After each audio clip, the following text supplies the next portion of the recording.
Donc maintenant, je vais vous parler de facteurs de démotivation. Quelque part, la motivation, c'est aussi quelque chose d'assez précieux qu'on peut vite gâcher, dans la relation. Il y a des choses qui peuvent paraître comme ça un petit peu paradoxales, mais qui sont importantes de comprendre. Le fait, par exemple, de payer quelqu'un pour une tâche qu'il aime faire, c'est quelque chose qui peut le démotiver.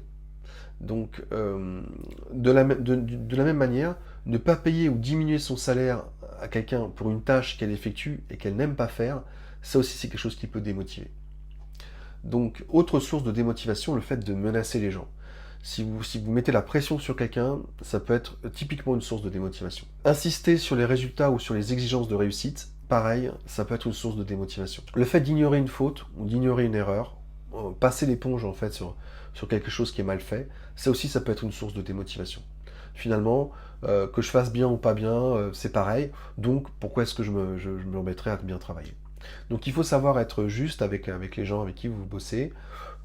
S'il y a une erreur qui est commise, il faut le dire, il faut le dire avec bienveillance, mais il faut donner un feedback pour que les gens continuent à être motivés, et- parce que finalement ça récompense le travail bien fait.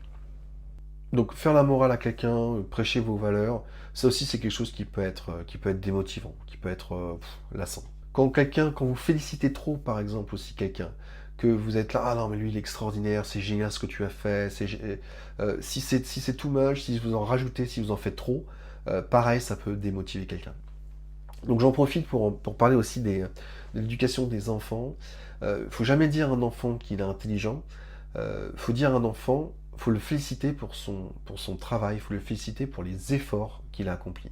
C'est quelque chose qu'on s'est rendu compte en sciences cognitives, il est préférable de récompenser quelqu'un pour ses efforts, de l'encourager à faire des efforts, plutôt que de lui dire ah oui mais toi t'es intelligent, ou bien t'es un génie de la musique. Non, parce que finalement, ce qui est important pour les enfants, c'est qu'ils soient entraînés, encouragés à travailler. Quand vous leur dites t'es quelqu'un d'intelligent, finalement, quelque part, c'est leur mettre une certaine forme de pression, parce qu'ils vont avoir peur de perdre leur statut de personne intelligente, et c'est pas ça qui va les encourager à travailler. Or, la vraie réussite, elle vient du travail. Personne ne naît génie. Même Albert Einstein, il a passé des années à étudier en fait les différents brevets qui étaient donnés, en fait, qui étaient publiés à l'époque, parce que c'était son travail. Et c'est ça qui a fait aussi qu'il était très à jour par rapport aux connaissances scientifiques de l'époque. Donc il y a pas de secret. Tous les plus grands génies sont des gens qui à un moment donné ont travaillé. Tesla, il a fait des expérimentations des centaines de fois pour découvrir comment fonctionne une ampoule. Et donc, ce qu'il faut encourager chez les enfants, et surtout s'ils sont intelligents, c'est le travail, le travail et le travail.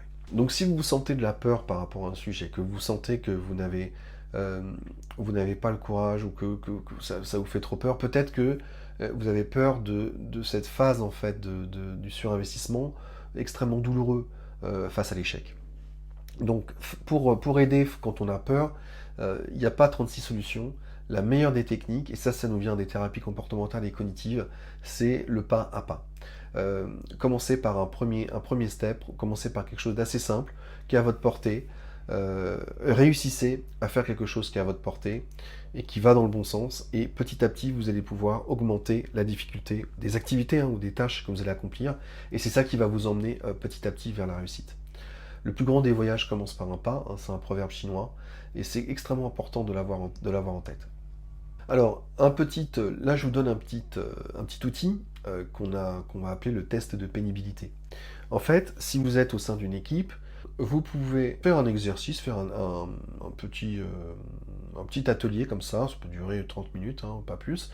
Vous allez prendre les différentes personnes de votre équipe et vous allez lister un certain nombre de tâches qu'il y a à accomplir dans votre équipe. Et simplement, vous allez distribuer à chacun des cartes. Alors, quand on fait de l'agilité, on a des cartes qu'on appelle des cartes de poker planning. Mais si vous n'avez pas ça, vous pouvez simplement prendre des post-it, ou bien à distance, vous pouvez simplement leur demander de noter suivant la suite de Fibonacci. Donc, c'est-à-dire un niveau de pénibilité de 1, 2, 3, 5, 8, 13, etc. Et vous leur demandez en fait pour chacune des tâches que vous avez listées au tableau, vous demandez à chacun de voter en même temps et de noter, selon eux, quelle est la pénibilité de la tâche pour eux. Ce qui est intéressant, donc la pénibilité de la tâche, c'est ça que représente le score, hein, de 1 à 13 par exemple. Donc, ce qui est vachement intéressant de voir à travers cet exercice, ce test de pénibilité, c'est que tout le monde n'est pas, tous ne sont pas égaux sur leur sentiment sur leur manière d'estimer la pénibilité d'une tâche. Pour certains, vous allez avoir des tâches, par exemple, qui consistent à nettoyer une liste. Pour certains, c'est quelque chose qui va être insupportable, qui va être quelque chose qu'ils vont pas du tout aimer faire. Et d'autres, ils vont adorer faire ça. Parce que eux, alors j'aime bien quand c'est bien rangé, j'aime bien quand c'est propre. Donc typiquement, là, vous allez peut-être avoir le gestionnaire qui va aimer classer, organiser et bien ranger. Certains vont apprécier les tâches qu'ils font en équipe, où ils peuvent aider les autres. Vous allez pouvoir voir, finalement, en fonction des gens, quelles sont leurs appétences, hein, pour les tâches.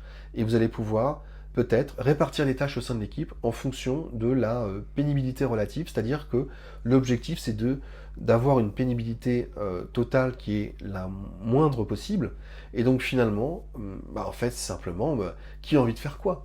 Et c'est très intéressant de réfléchir à ça, parce que vous vous rendrez compte que tout le monde n'a pas forcément le même rejet pour certaines tâches. Et parfois, le manque de communication, même au sein d'un couple, où on se rend compte qu'il y a certaines tâches qui sont plus agréables que d'autres ou moins désagréables que d'autres pour les gens.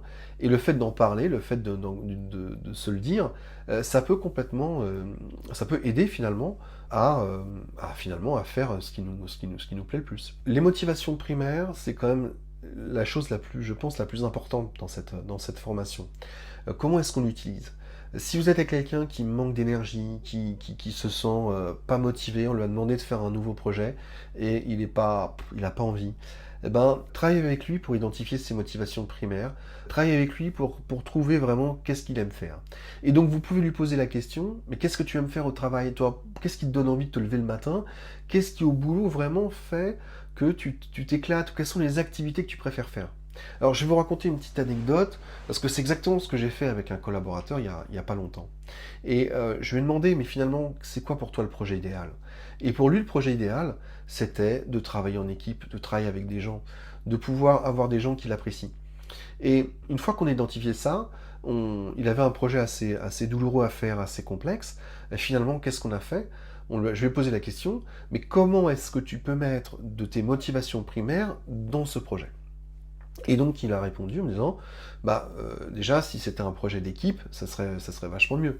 Et donc il arrivait lui-même à la conclusion que la première étape de son projet, ce serait de constituer une équipe, de trouver des gens autour de lui avec qui travailler, des gens qu'il apprécie, de manière à ce qu'il puisse transformer ce projet qui est assez démotivant en un projet motivant, parce qu'il va travailler avec des gens qu'il apprécie. Donc, à chacun de trouver finalement, en fonction de ses motivations primaires, soit comment appréhender les projets, comment les voir, comment les regarder, comment mettre de ses motivations primaires dans le projet, c'est-à-dire comment avoir des activités dans son projet qui correspondent à ses motivations primaires. Sur la motivation, et il y a également une vidéo qui est extrêmement intéressante que je vous invite à aller regarder si vous ne l'avez pas déjà fait. C'est celle de Dan Pink qui parle de la motivation. Et il y en a une qui est très bien faite avec un petit dessin. Donc si vous tapez Dan Pink et motivation sur internet, vous allez la trouver. Elle est très connue. Et effectivement, il y a plusieurs recherches qui montrent que l'autonomie, le fait de monter en compétence aussi sur un sujet et le fait d'avoir un objectif clair, ce sont des choses qui motivent en fait les équipes. Donc le fait de travailler sur un objectif, ça c'est quelque chose qu'on a déjà parlé, c'est le fait d'avoir une vision, donc c'est tout à fait juste, hein. Le fait de proposer une vision à une équipe, c'est quelque chose qui va les aider, et d'autant plus si cette vision, si cet objectif, elle a du sens pour la société, elle a du sens pour les autres, et qu'on n'est pas que sur quelque chose de très égoïste, entre guillemets, pour la société. Donc ça c'est quelque chose qui aide, on en a déjà parlé à travers la vision.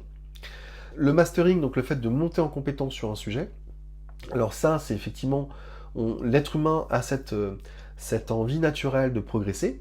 D'ailleurs, les enfants, ils aiment faire les choses tout seuls, ils aiment progresser, que ce soit pour apprendre à marcher, que ce soit pour apprendre à faire plein de choses, et c'est tout à fait naturel. Alors, pour ça, il y a quand même quelque chose d'assez important à avoir en tête. Il ne faut pas donner des tâches trop complexes aux gens, si vous voulez les voir progresser. Comment dire? Quand on se fixe des objectifs trop élevés, ça va avoir un pouvoir démotivant. Si on ne se sent pas à la hauteur de la tâche qu'on nous donne, ça va être démotivant. Si c'est trop facile également, c'est démotivant. Le bon équilibre, c'est pour pouvoir progresser, pour pouvoir apprendre, et le bon équilibre pour pouvoir motiver des gens à qui vous donnez des activités à faire, ou si quelqu'un que vous voulez former, il ne faut pas leur donner des tâches trop complexes, il ne faut pas leur donner des tâches trop simples. Il y a un bon niveau d'équilibre à trouver pour que les gens puissent se dire, bah, si ça m'a apporté, je suis capable d'apprendre ça, et donc bah, je vais y arriver. Parce que s'ils ont l'impression qu'ils ne vont pas y arriver, et ben, ça va les décourager et ils ne vont même pas essayer. Donc ça, c'est des mécanismes de métacognition qui sont décrits dans les sciences cognitives et qui nous permettent de comprendre et d'avoir le bon niveau. Si vous voulez motiver des classes, par exemple, si vous voulez motiver des équipes, ne leur mettez pas d'exigences trop élevées tout de suite, mais montez graduellement les niveaux de difficulté. Et c'est pareil pour vous dans vos projets. Ne vous mettez pas tout de suite la barre trop haute en termes d'exigence. Commencez par quelque chose qui est à votre portée, que peut-être qui va vous paraître assez bénin, mais que vous pouvez faire facilement. Et commencez déjà par accomplir ces tâches qui sont les plus simples. Et après, vous allez monter le niveau de difficulté. Parce que si vous mettez tout de suite la barre trop haute, ça va vous décourager. L'autonomie, pourquoi est-ce que c'est important? Par rapport à ce qu'on a vu sur le système, sur le fait de l'importance d'avoir du pouvoir, enfin d'avoir les moyens, plutôt que c'est pas un pouvoir pour écraser les autres, c'est simplement d'avoir les moyens de faire son travail. Quand on n'a pas les moyens, quand on perd en autonomie, c'est quelque chose qui est démotivant. Donc l'autonomie, c'est plutôt le voir comme le fait que quand on n'a pas d'autonomie, quand on n'a pas cette liberté finalement de décider comment on va travailler, c'est plutôt un facteur de démotivation plutôt qu'un facteur de motivation. Quelqu'un qui a de l'autonomie, à qui on donne de l'autonomie, il ne sera pas forcément motivé pour autant. Mais si on lui enlève l'autonomie, il va être démotivé, très probablement. Voilà, après quelque chose qui est très important aussi, tout simplement, il faut oser. Il faut tenter. Il faut essayer de faire des choses. Peut-être que les projets que vous avez vous font un peu peur, mais travaillez sur vous à travers cette notion de essayer d'oser faire les choses. Et la meilleure manière pour ça, il faut commencer pas à pas, commencer par des choses qui sont à votre portée. Voilà, donc vous avez donc pu voir certaines techniques qui permettent de motiver à travers le fait de définir une vision. Vous avez aussi identifié les différents types de motivation, primaire, secondaire, tertiaire, de manière à pouvoir faire la part des choses entre les différents types de motivation chez vous et chez les gens avec qui vous travaillez. Vous avez aussi pu voir le surinvestissement, donc là, trop de focalisation sur le résultat vous fait perdre de vue vos moyens. Donc ça peut aussi vous mettre un peu la puce à l'oreille et ne vous inquiétez pas.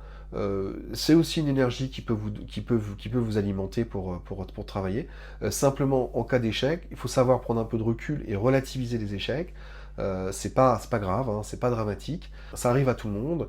Comment réagiraient d'autres personnes dans votre entourage face à ce genre d'échec? Vous verrez que c'est quelque chose de très subjectif.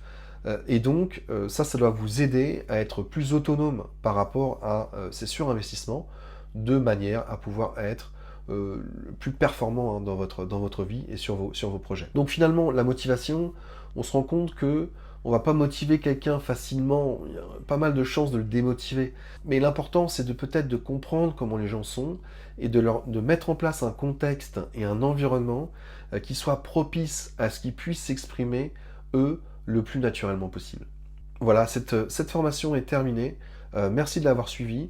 On a vraiment vu en long et en large la notion de motivation et comment ça se passe dans le cerveau. Et ça doit vous aider donc à mieux vous connaître, à mieux comprendre la motivation et du coup à pouvoir réussir vos projets et réussir votre travail en équipe.